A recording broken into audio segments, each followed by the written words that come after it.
Hi all welcome to football arena. Neymar ജൂനിയർക്ക് ബ്രസീലിൽ നിന്നും ഒരുപാട് വിമർശനങ്ങൾ ലഭിച്ചുകൊണ്ടിരിക്കുന്ന ഒരു സമയമാണ് ഇത്. പ്രത്യേകിച്ച് സാന്റോസിൻ്റെ കഴിഞ്ഞ മത്സരത്തിൻ്റെ പേരിലൊക്കെ നെയ്മർ ജൂനിയറെ പലരും വിമർശിക്കുന്നുണ്ട്, വേട്ടയാടുന്നുണ്ട്. മാത്രമല്ല കാർലോ ആഞ്ചലോട്ടി ഇതുവരെ നെയ്മറെ ബ്രസീലിൻ്റെ ദേശീയ ടീമിൽ ഉൾപ്പെടുത്താൻ തയ്യാറായിട്ടില്ല. ഈ വിഷയത്തിലും രണ്ട് അഭിപ്രായങ്ങൾ ഉയർന്നു കേൾക്കുന്നുണ്ട്.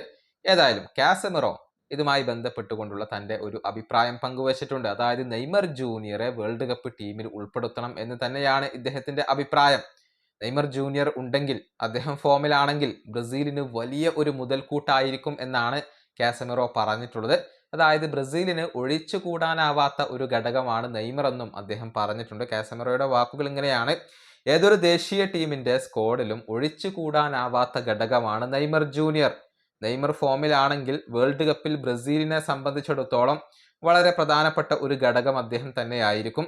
കാരണം മറ്റൊരു ലോകത്ത് നിന്നും വരുന്ന താരമാണ് നെയ്മർ. നെയ്മറെ നന്നായി അറിയുന്ന ഒരു വ്യക്തിയാണ് ഞാൻ. നല്ല ഹാർഡ് വർക്ക് അദ്ദേഹം ചെയ്യുന്നുണ്ട്. അദ്ദേഹം ചെയ്ത് തീർത്തതെല്ലാം വെറുതെ സംഭവിച്ച ഒരു കാര്യമല്ല. ടാലന്റ് മാത്രം ഉള്ളത് കൊണ്ടല്ല അദ്ദേഹം ഇവിടെ എത്തിയത്. നല്ല രൂപത്തിൽ ഹാർഡ് വർക്ക് ചെയ്തത് കൊണ്ടാണ് അദ്ദേഹം ഇവിടെ എത്തി നിൽക്കുന്നത്. ഇതാണ് കാസമിറോ തൻ്റെ പുതിയ അഭിമുഖത്തിൽ പറഞ്ഞിട്ടുള്ളത്. നെയ്മർ ജൂനിയറെ ബ്രസീലിയൻ ദേശീയ ടീമിന് വേണം, വേൾഡ് കപ്പിൽ നെയ്മർ വേണം എന്നൊക്കെയാണ് ഈ താരം ഇപ്പോൾ വ്യക്തമാക്കിയിട്ടുള്ളത്.